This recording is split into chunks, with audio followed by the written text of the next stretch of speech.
We make tools ourselves because we have very unique items within the Air Force. With a 3D printer, we can repair our components quicker and safely. We use it to print toolings, fixtures, and prototypes with the highest standards.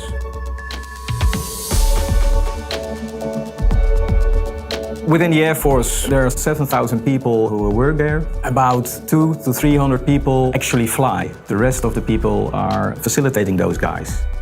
The military grade we use for our weapon system is the most demanding of all of our components we use. If those items break down, we just can't hire someone to fix that. We have to do that ourselves. We have created the Maker Shop where everybody within the Air Force can use new technologies like 3D printing to make his or her idea come to life. The majority of people are people who aren't in a technical function.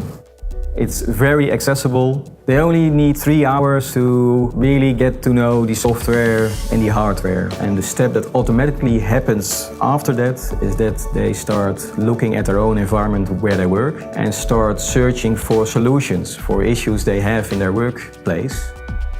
When we started using the Ultimaker, the engineer could design his own tool or fixture he wanted, print it, and just at that same time look at it and see what he had to change. So the iteration went from months to weeks. A 3D printer should be a regular tool in your set of tools to make stuff. It can be placed everywhere. It isn't strange anymore to have a 3D printer sitting next to your workstation.